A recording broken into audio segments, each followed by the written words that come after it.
ഇന്നത്തെ ഗോസ്പലിൽ ഈശോ പറയുന്നു, ഞാൻ മുന്തിരിച്ചെടിയും നിങ്ങൾ അതിൻ്റെ ബ്രാഞ്ചസാണ്. ഫ്രൂട്ട് തരാത്ത ബ്രാഞ്ചസിനെ എൻ്റെ അപ്പൻ വെട്ടിക്കളയും. ഫ്രൂട്ട് തരുന്ന ബ്രാഞ്ചസിനെ കൂടുതൽ വെട്ടി ഒരുക്കും, കൂടുതൽ ഫ്രൂട്ട്സ് ഉണ്ടാകാൻ വേണ്ടി. ഇത് വായിക്കുമ്പോൾ നമ്മൾ കരുതുന്നത് ഇതൊരു ജഡ്ജ്മെൻ്റ് പാസേജ് ആയിട്ടാണ്.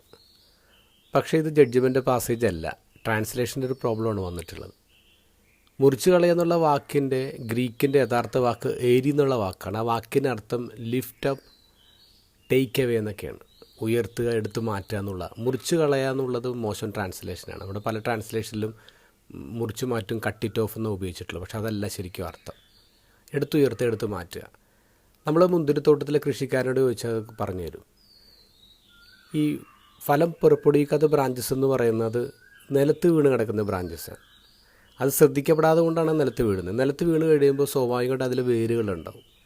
അപ്പോൾ അതിൻ്റെ ചെറിയ വേരുകൾ കൊണ്ട് വളരാനുള്ള ശ്രമം നടത്തുന്നു. അത് വളരും, പക്ഷെ അതിൽ ഫലം ഉണ്ടാവില്ല. കാരണം വേരുകൾ ആഴത്തിൽ പോകുന്നില്ല. അപ്പോൾ ഇങ്ങനെ നിലത്ത് കിടന്ന് വളരാൻ ശ്രമിക്കുന്ന ശാഖകളെ കണ്ടെത്തുന്ന തോട്ടക്കാരൻ എന്ത് ചെയ്യും? തോട്ടക്കാരൻ അത് മുറിച്ച് കളയില്ല.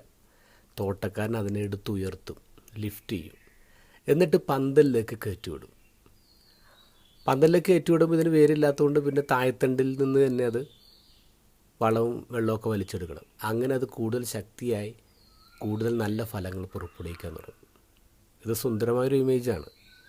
കാരണം ചില സമയത്ത് നമ്മളിങ്ങനെ അൺപ്രൊഡക്റ്റീവായിട്ട് മാറും. നമ്മുടെ സംശയങ്ങളൊക്കെ കാരണം നമ്മൾ തന്നെ വളരാൻ ശ്രമിക്കും. നമ്മുടെ ചെറിയ വേരുകൾ കൊണ്ട് വളരാൻ ശ്രമിക്കും. പക്ഷേ അതിന് ആയുസില്ല. ഇത് കണ്ടെത്തുന്ന ദൈവം നമ്മൾ ഒരിക്കലും കട്ട് ചെയ്ത് കളയുന്നില്ല. ദൈവം എന്ത് ചെയ്യുന്നത്? ദൈവം നമ്മളെ എടുത്തുയർത്തും, എന്നിട്ട് പന്തലിലേക്ക് കയറ്റിവിടും. കുറേയും കൂടി സൂര്യൻ്റെ വെട്ടം കാണാൻ, ദൈവത്തിൽ നിന്ന് തന്നെ വെള്ളവും വളമൊക്കെ വലിച്ചെടുത്ത് വളരാൻ. അപ്പോൾ നമുക്ക് ഫലം ഉണ്ടാവും. ദൈവം നമ്മൾ ഒരിക്കലും മുറിച്ച് മാറ്റുന്നില്ല. ദൈവം നമ്മളെ കൂടുതൽ എടുത്തുയർത്തുന്നു എന്ന് മനസ്സിലാക്കുക.